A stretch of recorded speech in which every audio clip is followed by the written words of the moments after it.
Hello everyone, this is part 40 of What If Naruto Was Like the Sage of Six Paths, and I hope you guys enjoy this video and to like, to subscribe, to share, and check out the playlist, to see more comment down below. Now let's start the intro. They call me a god. They call me a god. They call me a god. Join my membership, the perks are great. It's in the description. Everyone for a mile around the old Uchiha fortress froze, looking up towards the heavens as a great beast of pure light roared for one long, inexplicable moment. Vaguely, a single-minute figure could be seen hovering in the sky, framed by the light of the magnificent beast of energy, but only for a fleeting moment before it was sent crashing back into the fortress. Naruto and his swordsman opponent had done the best to ignore the great gouts of flame being sent careening into the clouds, even as they had caused a small storm to gather and rain to fall. However, something like this was impossible to ignore. Up in the sky, the bomber and the Nanabi Jinchuriki were likewise transfixed by the incredible sight. At least until some lingering electricity up in the clouds caused Deodara to wince as a stray arc ran the length of his arm. Both were snapped out of the dazzles as Fuu's reformed wings burst into action, sending the lithe teen right at the former Iwanin. The crazed blonde wasn't caught unaware though, as he threw his hands out, crafting small but birds of clay with astounding speed, throwing them out one by one on an intercepting course with the incoming drill of a girl. Katsu. The thin, insectoid wings naturally curled around the vedette on some base instinct as the familiar cry sounded out above the harsh pelting of the rain. However, when no intense explosion came, no burning sensation as the air around her was set alight, Fu hesitantly uncurled. Deodara's creations were struggling just to stay airborne, never mind explode. In fact, one or two had already slowed down enough to drop from the sky. The girl floated there in the air, watching the little sculptures carefully as they flew on by her lamely. She even swatted one away with the back of her hand only for it to practically dissolve and fall from the sky. A quick glance over to Deodara told her this was not part of any plan if his angered and frustrated expression was anything to go on. Even the massive dragon he was riding on seemed to struggle to move its mighty white wings, and the only reason it seemed to have not sickbed to its fellow artwork's fate was the hand Deodara had firmly pressed against its head. Fu only realized what was going on when she noticed that the fine hairs on the back of her arms had risen slightly due to the intense lingering electricity in the atmosphere.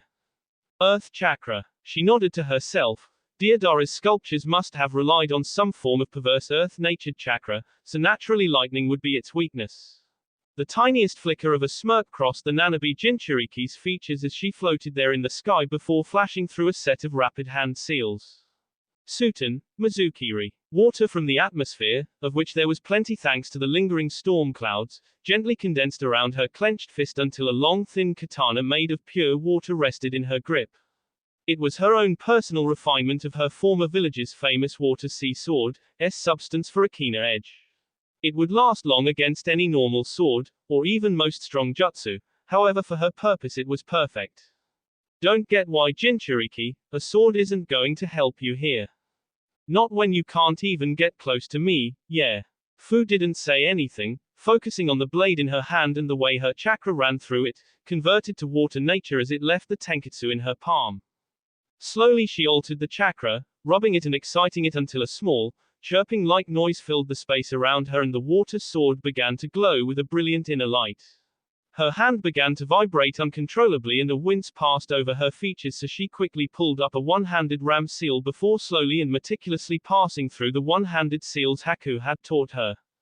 It had taken the pair a long time to figure out just how to use this particular ninjutsu, drawing on Haku's experience combining chakra natures and Fuu's natural abilities to weather the failures. It was always dangerous to work with lighting chakra, especially when you weren't quite sure what it was you were trying to do. However, with Fuu's natural healing she could plow through the pain of a few shocks. Though that didn't stop the irritation she felt when the blade still caused her hand to go numb, but with the burns littering her arms that may have been a mixed blessing. Raiten, Arashikiri. The crackling in the air stopped, replaced by a low, irritating hum that had the hairs on the back of Deodara's rise. However, he tried to put that off as he finally felt his chakra return to normal, no longer affected by the lingering electricity in the air. Ha! Too late, girly. Time to appreciate my art, yeah. The clay dragon he was riding seemed to regain its normal movement as its wing beats grew stronger, lifting the mad bomber higher into the sky. Fu ignored him though, focusing on the blade in her hand as the quiet hum grew louder, matching the rain pouring against both their skin. Deodara's eye twitched dangerously as he stamped his foot on the dragon once, the large, bulbous tail that seemed to be made from many increasingly smaller balls of clay shortened by a single ball. A moment later and a smaller, chibi version of the dragon was spat from his mount's mouth, unfurling and shooting down at Fu in one smooth motion. Cat's gar. Deodara tried to cry out his signature line but was drowned out as three things happened near simultaneously. Fu's eyes snapped up to the incoming missile, a crisp orange cloak of burning chakra surrounded her form, and she brought the hand holding her blade around in one smooth arc. The red-stained blade of water and lightning snapped out, elongating to almost ridiculous proportions as it straight through the little clay dragon, causing it to harmlessly split into neat halves before falling to the earth, rendered inert by the lightning chakra. However, it hadn't stopped there. Deodara felt the word choke in his tea as he gulped once, shakily bringing his head around to look as a thin line of red slowly spread around the circumference of his left arm. Not even a moment later he cried out in agony as a massive spurt of bee sprayed through the air. The white dragon he rode slowly split apart, the two halves falling to meet its smaller counterpart and allowing Deodara to drop down with them. The former Iwanin barely seemed to notice the fact he was falling. His eyes were transfixed by his left arm, or more specifically the stump that had once been his arm. The arm itself was falling beside him, just out of reach and steaming from where it had been cleanly through. The blonde bomber was lucky the supercharged attack had cauterized the wound even as it was through, or he probably would have already gone into severe shock from the bee loss. As it was, he was able to shakily grit his teeth, contorting his body in midair so his one workable arm could reach around into the pouch by his side. However, even as he was turning, he could only cry out again as bright bolts of searing pain lanced up his right arm. Fu had met his dive, screaming down towards him, and what remained of her jutsu, now a mere flickering dagger of water, right into his exposed hand, the tip of the blade, stained red for an entirely different reason now, emerging from Deodara's one remaining mouth hand. Ah, damn it, you be. Deodara tried to punch the girl off of him, but he could barely make a fist from how numb and stiff his hand had gone. In any case, Fu pushed off of him, only adding to his momentum as he fell and creating distance between them in case he had anything else up his sleeve. The chakra cloak had receded. It was only there to minimize the damage her jutsu would do to herself after all, and maintaining it for too long would only be detrimental, Chomei helping her or not. She watched dispassionately as a large dust cloud was raised where Deodara crashed into the ground, her wings quickly beating to bring her down to the ground. She wasn't going to be fooled by a decoy and let him escape this time. Sukuden no Jutsu. Kisam's voice roared above the sound of the pelting rain as the water drops were absorbed into his growing technique, a great shark of glowing blue water that hung over his head before shooting forward, swimming through the air like it was water. However, it harmlessly dispersed as it into a wall of invisible, unpassable force that carried on through the technique, up the ground and nearly throwing Kisame back through the trees again had the large blue man not flickered out of the way in a well-timed shunshin.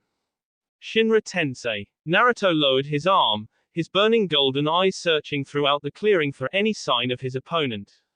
He had managed to maintain his position near where Samehada was still planting into the ground, but Kisame was making it difficult for him to stay there. The superior swordsman had already managed to disarm him of the Naginator, proving that even without his iconic blade he was a force to be reckoned with. Naruto had also painfully learned that his Preta path was all but useless against Kisame's water jutsu, as even if he absorbed the chakra in him, the force of the water was still enough to hurt him. Right now though, it felt as though Kisame was merely playfully poking at his defense, testing it out in order to find his limits. He never stayed in one spot long enough for Naruto to try and grab him with a Banshu Tenon. It was coming to almost the point where Naruto felt like leveling the clearing around them in order to smoke him out.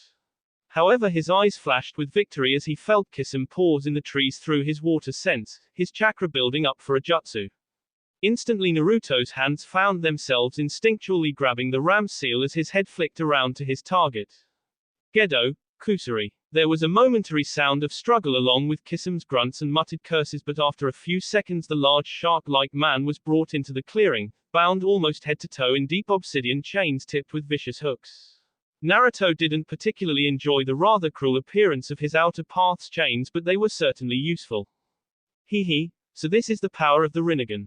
It's so frightening. Despite his situation, Kisame still had that same self-satisfied smirk on his face, although he couldn't hold back the occasional wince as he felt his chakra being slowly siphoned away through the black chains.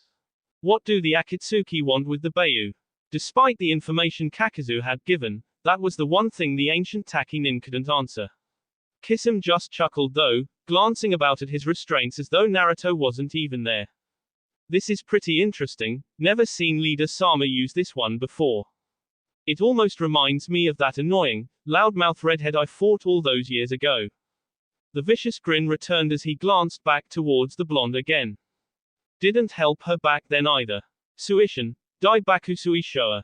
Naruto barely had time to widen his eyes as Kisame's sea suddenly puffed out before the swordsman spewed out an absurd amount of water. Enough that he should have S from dehydration more than 100 times over from it.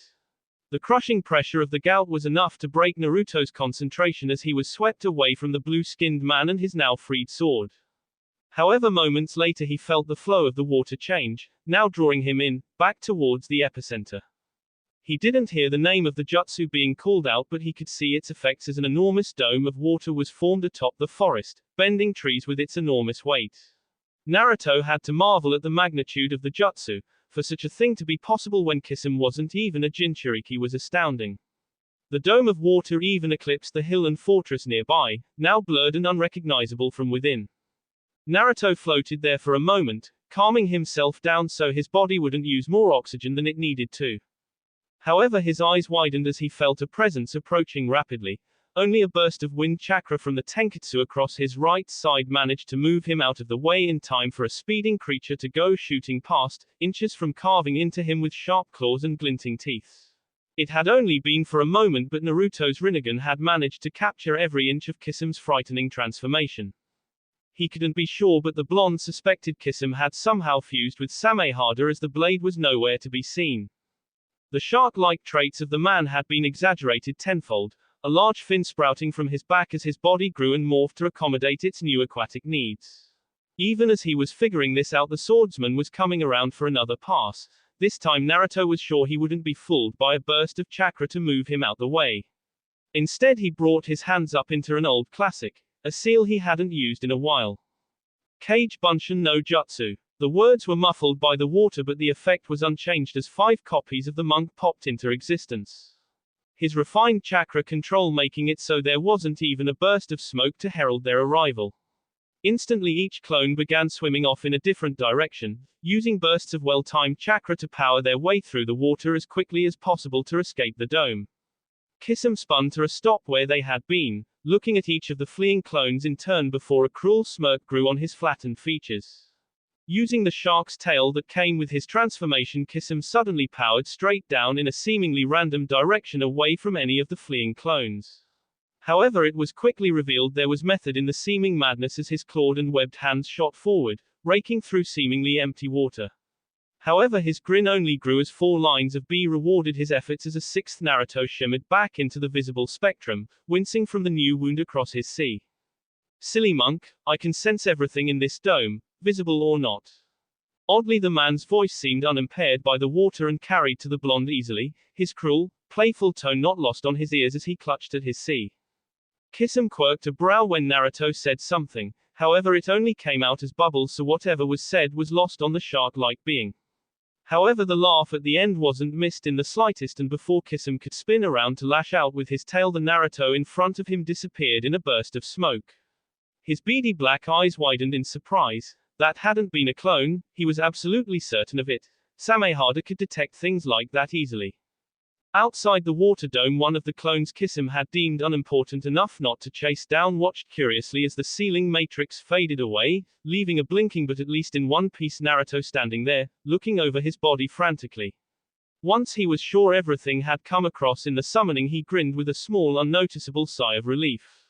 Good thing that worked, boss? Naruto looked up, remembering his clone was still there and remembering how the copies usually liked to address him. It really had been a while since he used them in any significant way, and now the technique might have just saved his life. Yeah. I'll have to thank Fu for the idea later, even if it was unwholesomely reckless. Who knew what could have gone wrong with Naruto trying to summon himself? The sheer statement made one want to scratch their head in confusion. At least it was good to know it worked for the future. Maybe it's better she doesn't find out. Both blondes paused for a moment before giving a simultaneous nod. At the same moment small shivers ran down their spines. They didn't think that the fact it was her idea would dissuade Fu from the fact Naruto had done something that he himself had called needlessly reckless. Both monks were snapped out of their momentary pause by the joint memory of a not-so-lucky clone being viciously into by the still amphibious Kisame, no doubt looking for the real one amongst the stragglers. Naruto's features hardened as he looked back towards the dome, the clone disappearing into smoke behind him as he began to run towards it. However, instead of diving in, he began running up the surface, showing a remarkable combination of surface clinging and water walking simultaneously. His sprint was short-lived as he was suddenly forced to dive out of the way of a leaping pair of watery jaws. He managed to stay on the surface of the water, but without his forward momentum and thanks to the odd angle of the dome it proved difficult to stay that way. He got to his feet and started running again, using bursts of wind chakra to propel himself up, dodging more and more watery sharks as they appeared from the dome seemingly without warning. Luckily in Sage mode Naruto's senses were heightened to the maximum, almost like a form of brief precognition, at least as far as hostile intent went, and he was able to reach the top of the dome. Looking down into the clear waters he managed to catch a glimpse of Kisame just finishing off the last of the clones within the dome. The blue-skinned creature that the swordsman had become barely managed to look up to where the original was stood before the blonde monk s his hands down onto the surface of the water. Shinra Tensei. Now, Naruto could have expected many things to happen as he sent that enormous wave of pure gravitational force through that dome of water, such as a large shockwave, or for the force being spread out too much amongst the medium for there to be much of an effect beyond being a deterrent. However, he had certainly not been expecting the entire dome to suddenly quiver dangerously, nor for Kisame to suddenly writhe inside his own jutsu, be coming from his mouth and ears in great inky sprays that spread out around him, turning the water pink. The intense gravitational wave had not caused a shockwave like Naruto had expected, instead it had simply ramped up the already large pressure inside the dome by increasing the weight of every single molecule of water by a factor of almost 10. Kisame's body couldn't handle the sudden water pressure, akin to being at the bottom of the ocean, and despite his body's changes to accommodate aquatic life, no amount of induced transformation could have prepared him for forces that could rend steel like it was paper. Naruto's eyes widened in surprise when the jutsu beneath him was released, the water pouring out in a great tidal wave in every direction. He struggled to maintain his balance as the water level dropped all the way to the ground, but just about managed it, landing softly on now very wet earth. The destruction the released jutsu had caused was truly remarkable. Trees in every direction for over a mile were rent back, bent like reeds on a riverbank. Now Naruto had to somehow locate his opponents in all this mess. He sighed before stretching out his senses. At least there was plenty of water to spread his chakra through now. Fuu's wings fluttered once before allowing her to drop to the dusty ground with barely a whisper, quickly folding into her back before fading away as the chakra once again became insubstantial. Slowly and carefully, without taking her eyes off his body for a moment, the girl walked towards Deodara's unmoving form. Only the occasional twitch as his body convulsed gave away the fact he was still alive, whether it was from the electricity from her jutsu or the pain of losing an arm she didn't know. A light groan escaped his lips as she finally stood over him, wondering what to do with him. The decision had been taken from her last time by the bomber's impromptu self-detonation, which had obviously been a decoy. However, now he was really here, in the F. It would be easy to K him, to create a water sword and separate his head from his shoulders. He would never be able to hurt anybody ever again. More importantly, he would never be able to come after the two of them ever again, and the Akatsuki would once again be down a member. However, a small voice in the back of her mind stayed her hand and made her pause to think what Naruto might do. She wasn't entirely sure herself. The blonde's was a difficult mindset to assume. He always seemed to find a way of resolving things without K, for better or for worse. She looked down at Deodara. He was broken, crippled and at her mercy. If she walked away it would only give him a shot at her back. Missing arms could be reattached, wounds healed, but hatred festered and only grew with time. To leave Deodara alive would simply be leaving one more enemy for them to face in the future, and he would only learn from his mistakes and grow stronger. However, once again her hand was stayed as it clenched into a fist. She was no longer Takagaku's weapon. The honed and trained K they had turned her into, she didn't want that life anymore. There was already so much beyond her hands. Her gaze hardened again.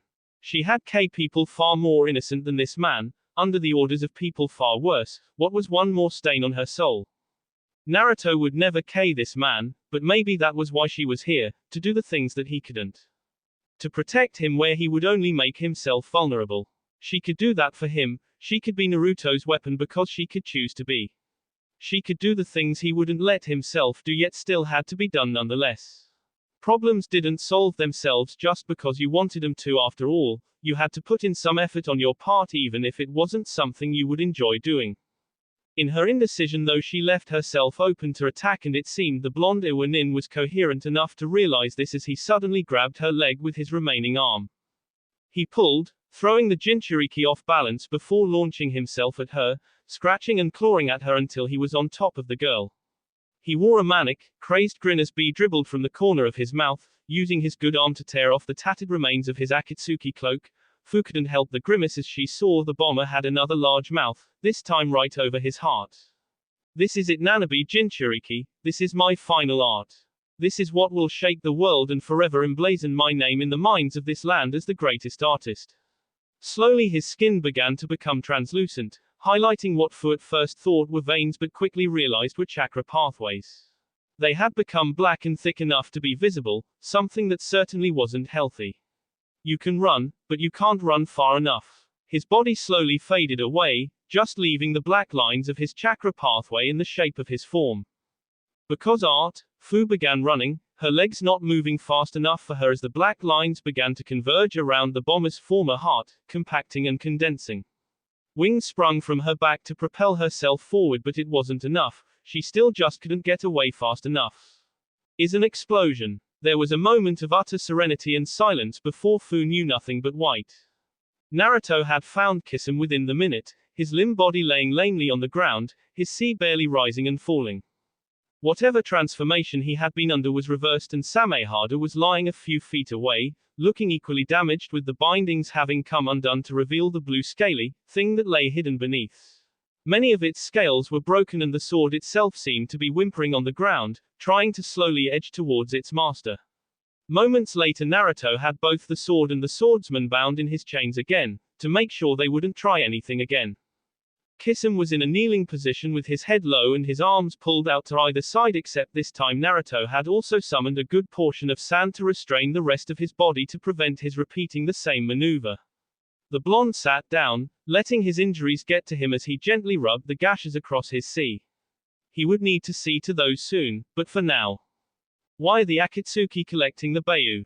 What does your organization gain from all this? Kisame chuckled weakly, still managing to wear that same grin, although it seemed decidedly less why when he was bound in this way. Please Gaki, what makes you think I would say anything? Naruto's eyes narrowed slightly as he rocked forward, crossing his legs to get more comfortable. Kakazu said something similar. Kisame let out a choked laugh at that, some bee escaping the corner of his mouth as he did. Nice try, but if you want to be intimidating to someone like me, gain a few years first, then a few pounds. Naruto kept his face stony as he rocked back again, pondering what to do at this point. You'll eventually tell, I have other ways of finding out after all. Kisame merely grinned, the Akatsuki knew there was no way he was escaping this.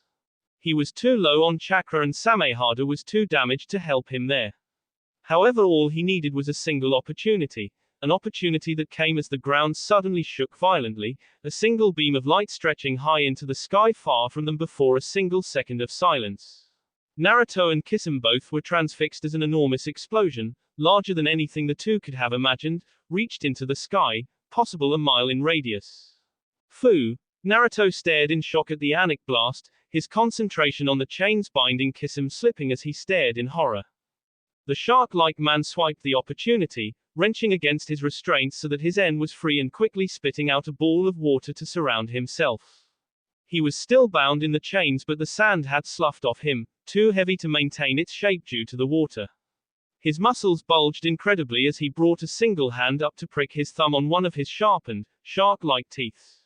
Naruto turned just in time to see him run through the last hand seal, pressing his palm against the edge of the water prison. Suppose you won't be getting that information now.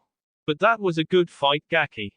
Kuchio's no jutsu. A burst of smoke filled the small sphere of water, dissipating to reveal Kisame had summoned a small pack of sharks that made quick work of attacking him in his defeated state.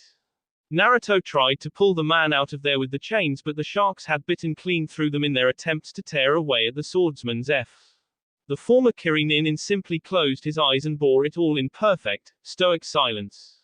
Naruto couldn't tear his eyes away from the horrific sight of his enemy being eaten alive by his own summons until the sphere of water had turned completely red.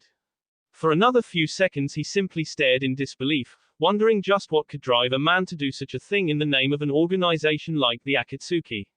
He would have to come back and give his enemy a proper burial, if there was anything left of him that was, but for now. Fu. The blonde raced off in the direction of the blast, the massive corona of light still hanging there in the sky.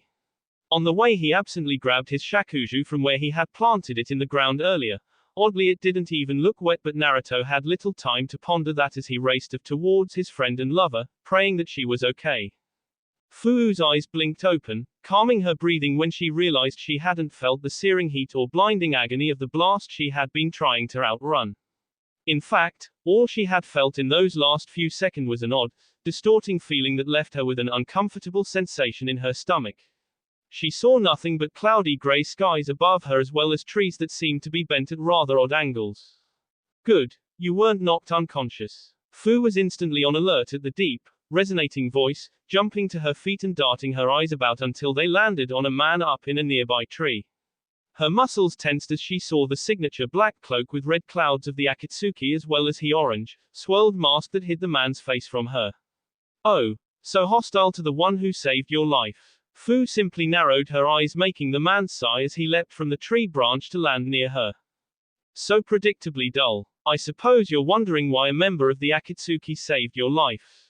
Or perhaps how. He turned his head, looking towards where the bright blast was still raging in the sky, not looking like it was going to burn out any time soon. It really was a rather remarkable technique. Fu didn't allow her confusion to get to her. It didn't matter how she had been taken miles from the blast in what appeared to be a split second, but why? I'm Toby, by the way, not that it really matters. In any case, I saved you because having us would simply be an inconvenience, something you and that blonde-haired friend of yours just seem to love doing to me nowadays. Fu kept a wary eye on the man, controlling her chakra in preparation for a technique. However, this simply made the man sigh again, this time in mild irritation. Oh, very well, if it will make you feel better. He opened his arms out wide and Fu wasted absolutely no time in darting forward. The ground beneath her feet began crushed into two small craters by the force of her run. She came to a skidding stop behind the man, her quickly created water sword disappearing as she turned, a frown on her face. She had clearly seen right through the man, but there was no resistance whatsoever, like he wasn't even there. Satisfied yet? Fuu's frown deepened as she raced back around, over and over again at the man who wore the Akatsuki's uniform, but to no effect. He simply stood there and allowed all her blows to pass right through his body.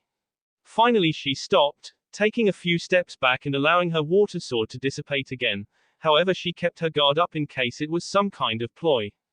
What do you want? The mint-haired girl could practically feel the cruel smile the man was giving her behind the mask as he stopped forward, finally casting some light on his mask so that Fu could see what lay behind the single darkened eyehole.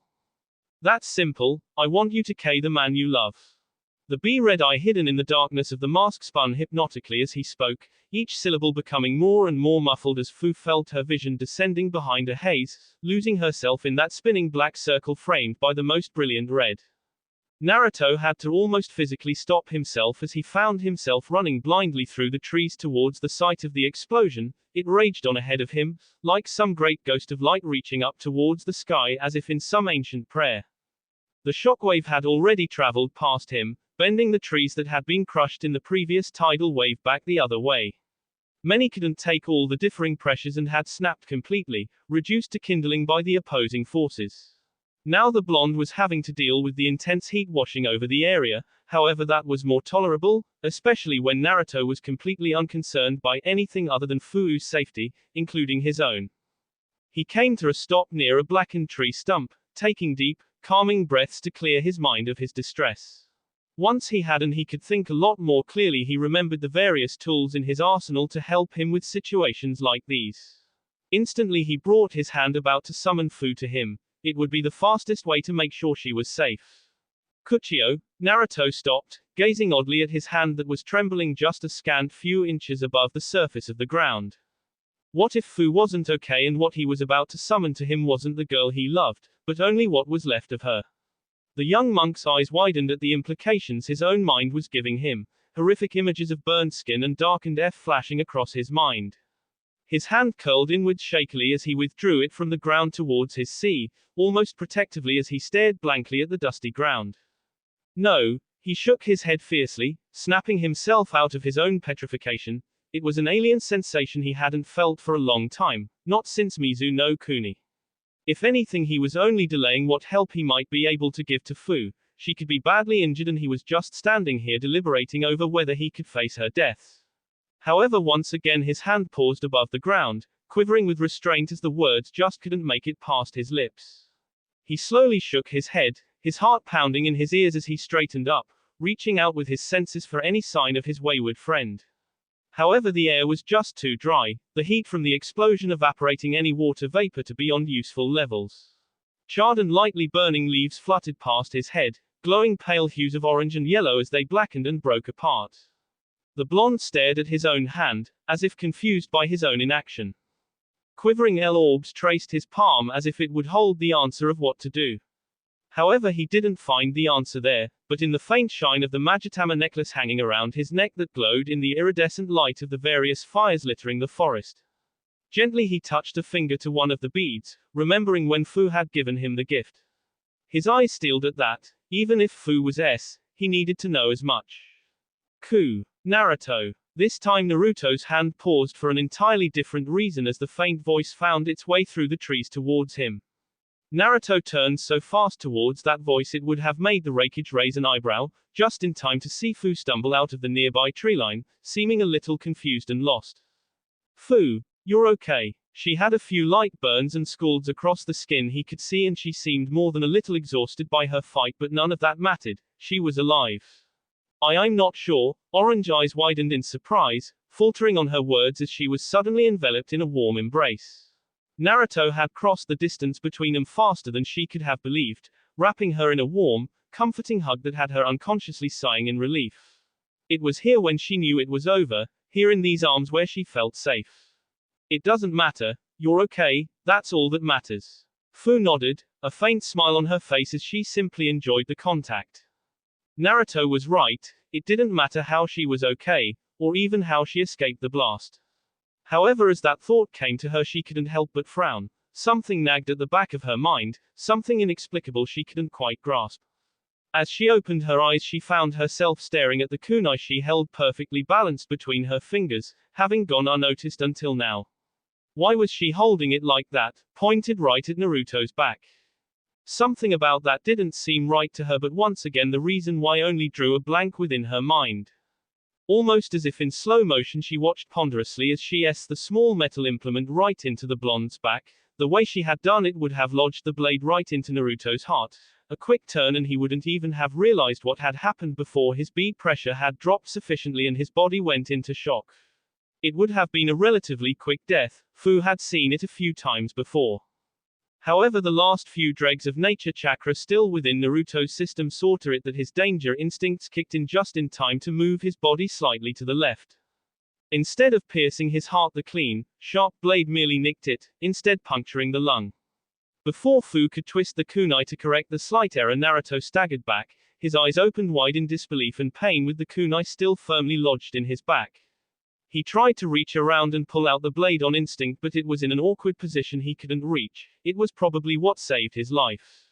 Fu. He dropped to a knee, teeth clenched in pain as he tried to grab a hold of his erratic chakra system. He had already expunged the remains of the natural energy in his body.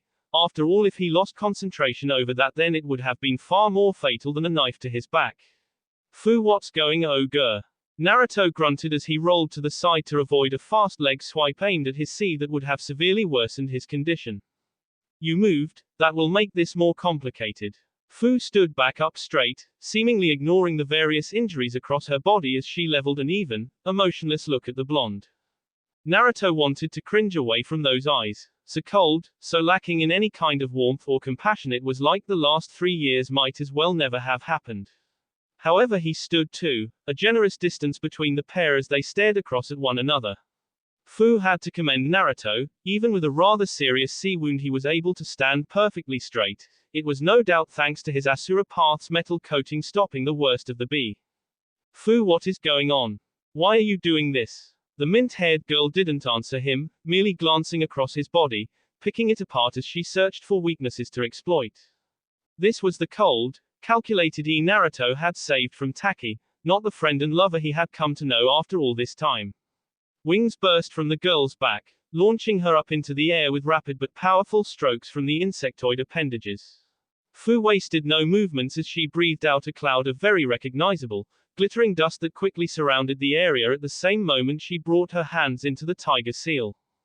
Rinpungaku. Shinra Tensei. Fu never got the chance to ignite the dust as it was pushed back like the great invisible hand of a god had merely swept it aside.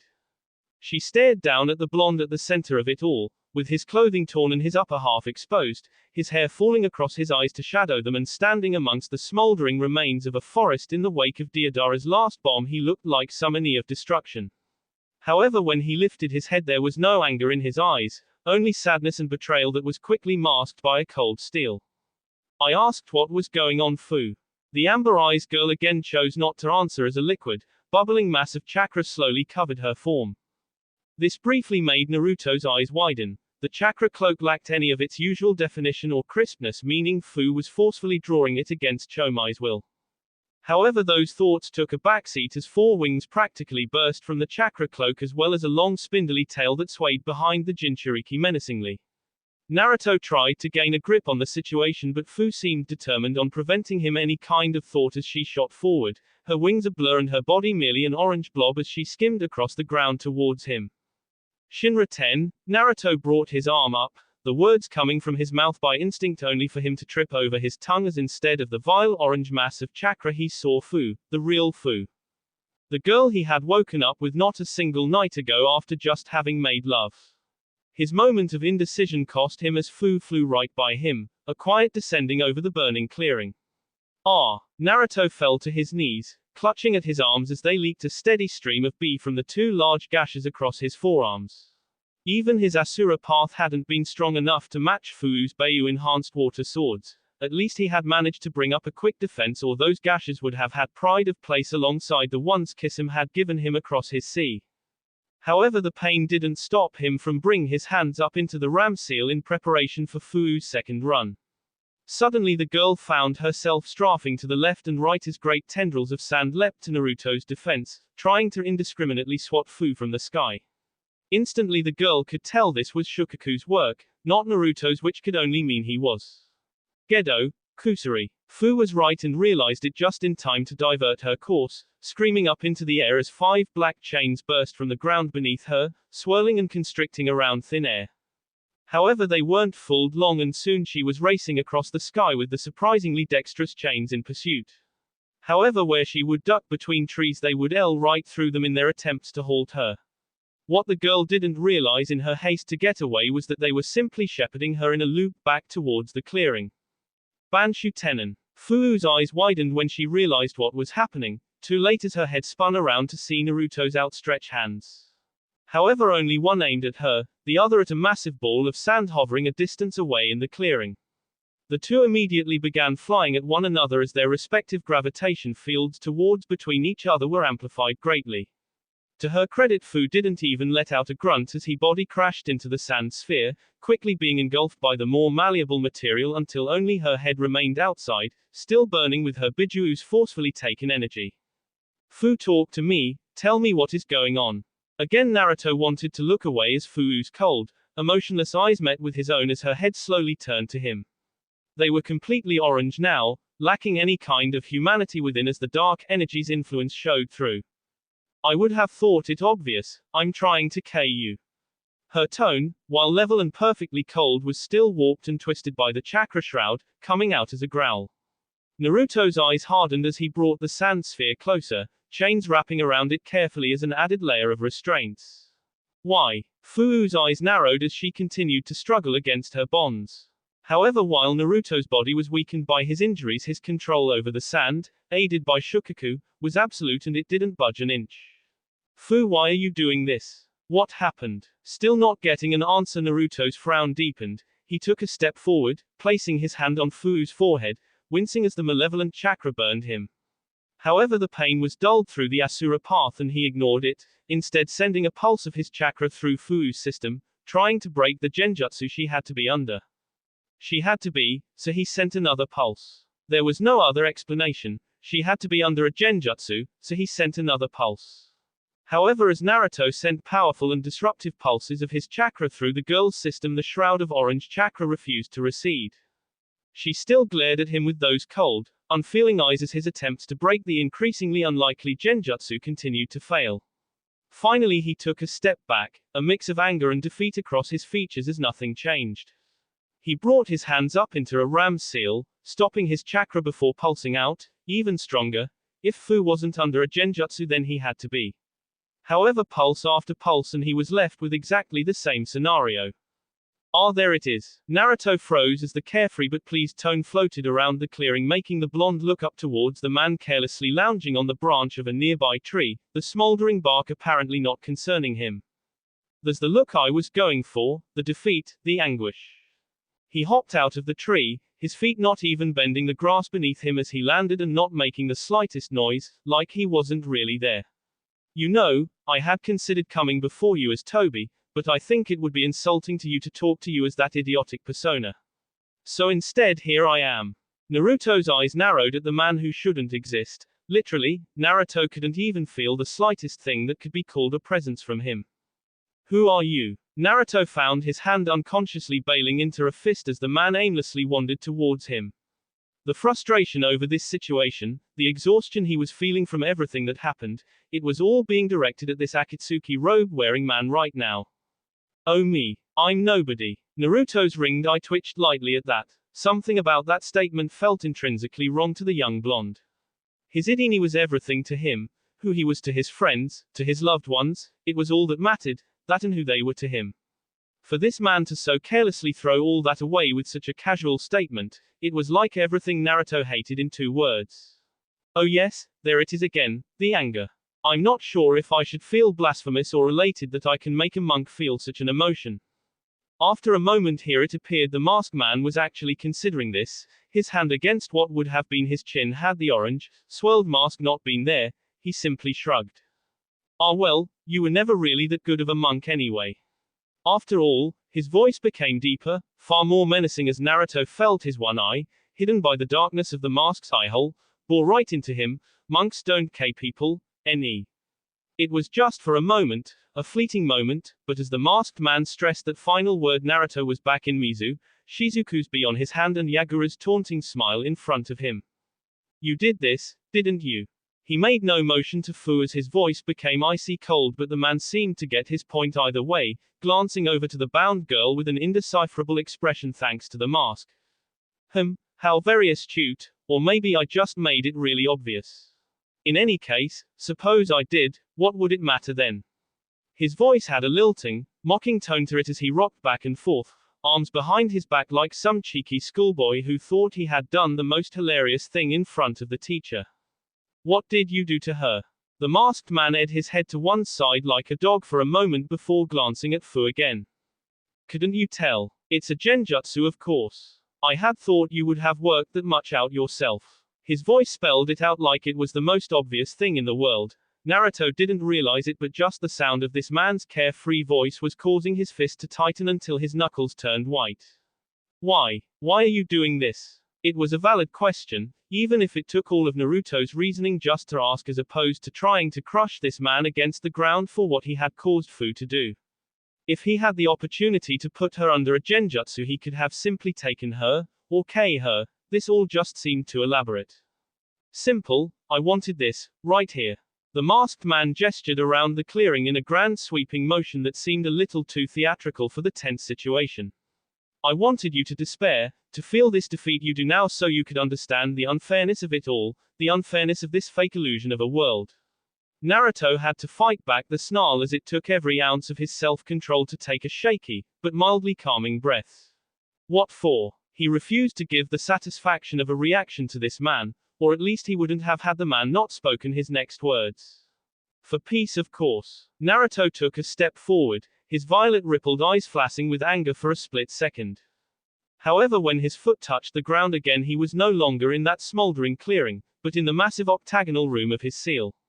He blinked in confusion, glancing around at the assembled Beiyu he had appeared in front of for some kind of an explanation. Some of them seemed worried, like Shukaku and Matatabi, others like Saiken and the Gobi seemed more curious than anything, while the Kyuubi had that same dispassionate, mildly irritated expression it always had.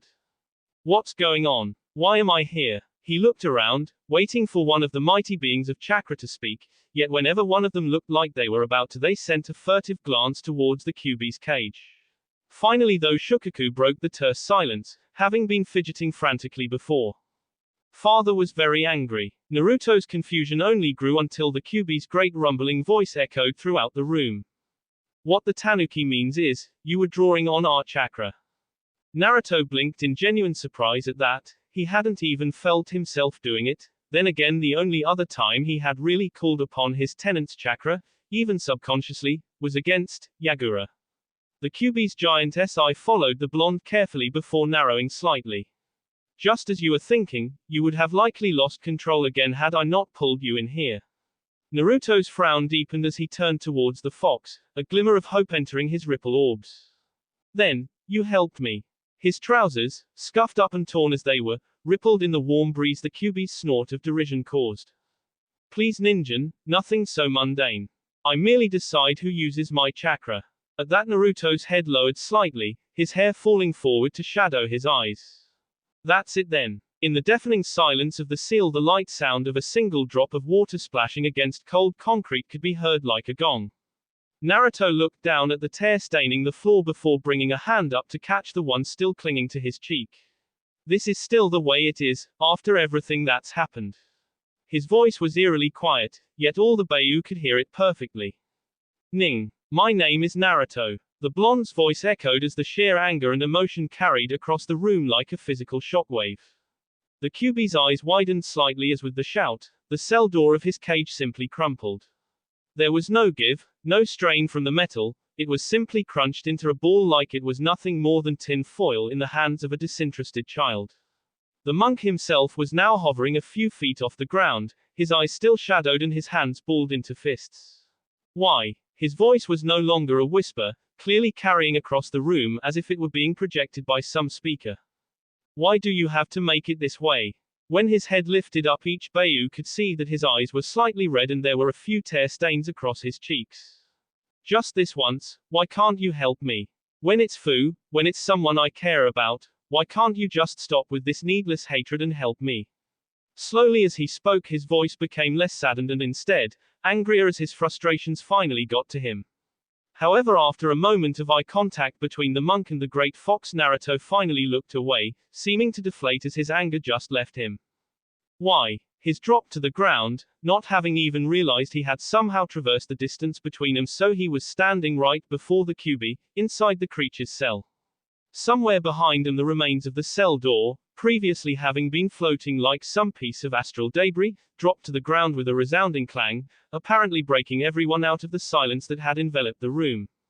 What is this? Naruto looked up, blinking once with lifeless eyes up at the beast who was right in front of him, its snout so close that each breath was sending warm gusts over his body. Who is this pathetic ninja standing in front of me, bawling like some worthless child to its parent?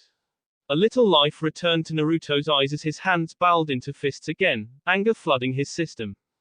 My name is Naruto, not Ninjan. A growl rippled from the fox's tea as red eyes met purple and the two silently stared each other down, neither one giving way. No, it isn't. I know Naruto Uzumaki, this weak, feeble child is not the bearer of my father's eyes. Naruto nearly shouted back to the risible tone spoken from the deep, resonating voice, but caught himself before he could, realizing just what the Bayou had said. What? The fox rose up on its legs, rising to its full, impressive height that Naruto had the distinct impression was a lot smaller when he was younger, however its eyes never left the blonde's. Naruto Uzumaki stared me in the face and didn't flinch, the most powerful of the Bayou. He refused the power inside of him, choosing to rely on his own. If the others in the room took offense to that, they certainly didn't speak up, too enraptured by the conversation going on. You, some crying little ninja that has given up, are not him. Naruto stared up at the enormous fox, blinking once, then twice, before wiping away the tears that threatened to continue leaking from his eyes. Maybe you aren't worthy of the eyes given to you if you continue to dishonor my father with this cowardice. The being of chakra leant even closer, so its great snout, the nostril alone large enough to swallow Naruto whole, was nearly touching the boy. I would be more than happy to ell them from your skull. A vicious, menacing grin split the creature's snout as the two silently stared again. Then what should I do? Naruto felt as though he had at least calmed down somewhat. His voice reflected that as it became level and in control again. The Kyuubi just snorted, bringing one of its great paws around until one of its gleaming white claws hung steadily in front of Naruto's sea. With a single twitch of its finger it could have impaled the blonde as easily as it might crush some stray fly. Instead it lightly tapped him on the sea, pushing the monk back a step from the small, but to a human great, force. Why ask me? Are you not the one always screaming about making one's own path in this world or some other such nonsense? The voice was a growl, but for the Kyuubi the tone was light, almost indifferent, as if it had simply lost interest in the conversation. Naruto paused, staying quiet for a moment before finally looking away from the Kyuubi to his own balled-up fist.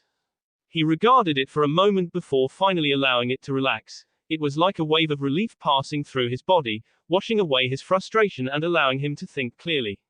He turned, walking out of the Kyuubi's cell and back towards the center of the room, pausing in the middle. Thank you, Kyuubi. He looked up at the ceiling of the room where the various pipes representing his chakra branched off into the cages, what was keeping the seal in check. Mixed in among them were the pipes of the Bijuu's chakra, and the largest amongst them, the Kyuubi's. He supposed that pipe had always been there, for as long as he had been in this world, it was just as much a part of him as the others. Naruto. The blonde froze, turning slowly to face the Kyuubi again, the great fox having once again descended to lie on its paws, a look of disinterest once again on its face as it trained only a single lazy eye on the monk. It was the first time the Bayou had ever actually called Naruto by his name, ever. You can stop referring to me by that ridiculous ninja. My name is Kurama. Slowly, a soft, warm smile spread across Naruto's face as the full implication of that little, seemingly insignificant admission hit him. He gave a firm nod as his body began to fade from view, only his voice staying on, carried as if by some unseen wind. Thank you then, Kurama. Finally the Bayou were left alone, waiting for their cells to once again split apart as always happened when Naruto left. However, before that happened, Kurama noticed his fellow Bayou all looking at him with varying expressions, but most noticeably shock. He let out a low, menacing growl as he stared them all down with one fearsome red eye. What? Naruto didn't even have to open his eyes to know his was back in reality. With his mind clear once more he could feel everything again, the smell of smoldering leaves, the faint sounds of cicada chirps, everything. He slowly opened his eyes, pulling back his foot and standing up straighter, letting out a deep, calming breath to lower his heart rate for real before finally looking back at the masked man. Remarkable, you didn't even take a second to rein in your emotions. Maybe you're a better monk than I give you credit for. It was funny, after facing the Kyuubi, Kurama, this strange, aggravating man didn't seem to even faze him anymore. Undo whatever it is you did to Fu. The man edged his head to the side again, this time in the opposite direction than before, and if he wasn't wearing the mask, Naruto was sure he would have raised an eyebrow. Oh, but then wouldn't that defeat the purpose of doing it at all? I don't think you seem to get it after all. What a shame. Naruto let out a slight chuckle at that, a chilling noise when the blonde had his hair shadowing his face to the point where only his Rinnegan eyes, lightly glowing in the dim light of the evening, could be seen. No, you don't understand, I wasn't asking. You will return Fu to how she was. In a split second the earth behind Toby, or whatever he didn't like to call himself, erupted into a mass of sandy spikes, each tipped with the ends of one of Naruto's chains. However, as each spike skewered the man's body, he didn't even flinch, nor did he seem to be affected in the slightest. In fact, there wasn't even any or sign the spikes had made contact at all, despite them having obviously gone right through him. Interesting, even with me standing still like this, you aimed for non-vital spots like my limbs. The masked man glanced about at the weapons that were supposed to have immobilized him as if he was simply observing some odd curio.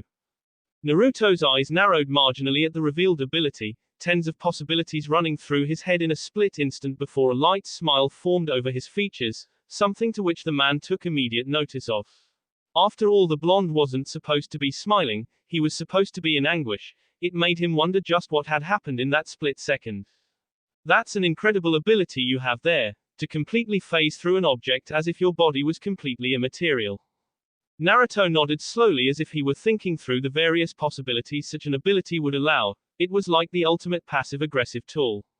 Somewhere in the background the explosion had out, allowing the surrounding area to cool, but more importantly, allowing water vapor back closer to the ground. Naruto could feel it. Around the spikes the man's body was definitely there, but wherever he was physically hit he could phase that part away. Selective immaterialism, definitely useful. It would also explain how you are able to stand on solid ground without just sinking right through it. Again Naruto nodded, slower this time. However, at this point he could almost feel the marginal frown that had passed over the man's features from behind the mask. By now Naruto had retracted the sand spikes, they would do him no good here anyway. However, he raised a hand, splayed out with his palm facing the ground as he pointed it at the masked Akatsuki. What would happen if I made things a bit heavier? Slowly he began to close his hand and instantly the man felt his own body began to get heavier as the gravity around him was slowly but definitely increased. Let's see, if you stay material you'll slowly be crushed into the floor, your body collapsing under its own weight. A slightly cruel spark alighted in Naruto's rippled eyes. This was the man who had nearly taken Fu away from him, who had caused him to fight the girl he loved. However, if you chose to use your technique, you will have to use it across your entire body. I'm not sure which sounds worse, being crushed, or sinking through the Earth's surface, as to its gravity until you are crushed by the pressure down there or incinerated by the heat. Slowly the man began to sink to his knees, his mask and the one dark eyehole still trained on the blonde.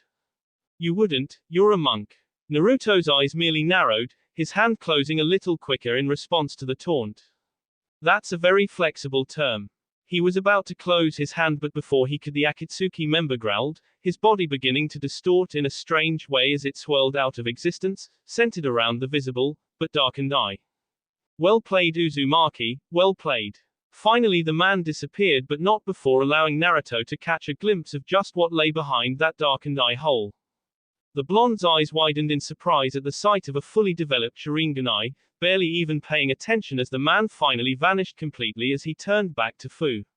The girl was still cloaked in her Bijuu's chakra but it seemed to be visibly straining her to maintain at this point, so Naruto felt he had to act quickly before she could be allowed to hurt herself. He had an idea of just what the man had done now from that little glimpse at his doujutsu, memories of Yagura and the Sanbi's condition when it was first absorbed appearing in his mind. However, at the same time he couldn't quite be sure. In any case he had to try, consequences be damned. With that in mind he laid his hand against Fu's forehead, making sure his sand was spread evenly across her body as he began to slowly but surely siphon away her chakra. I'm sorry. I hope you can forgive me for this afterwards, Fu, Chome. Naruto slowly walked through the forest path, Fu in his arms carried bridal style as they traveled through the still night air. Naruto had unsealed one of his spare houris to cover his exposed sea and had managed to bandage the worst of his and Fu's injuries but had decided not to sleep near the fortress despite his mounting exhaustion. It was too exposed and those two shinobi from earlier that were fighting there unnerved him, he wanted to be gone from there. However, as he was walking he noticed his eyelids beginning to droop, his limbs felt heavy and Fu felt even heavier and it was beginning to become a chore to keep going. Gently, he set Fu down next to an old, weathered tree trunk and nestled in next to her, smiling as he finally got a bit of rest. He wrapped an arm around Fu and brought the girl in closer to him, sharing their warmth as he allowed his eyes to finally close. Just a bit of rest wouldn't hurt them, he'd get up in an hour and carry on going. At last that was what he told himself as he drifted off into a long, well-deserved rest. He never noticed the single cloak-enshrouded figure watching them from up in the trees, the darkened eye holes of their stylized porcelain mask carefully observing them until they were sure he was asleep. They waited another few minutes before darting off, knowing this was something they had to report to their superiors. That will be all for this video. Be sure to like, subscribe, share, and comment down below for more videos. Goodbye.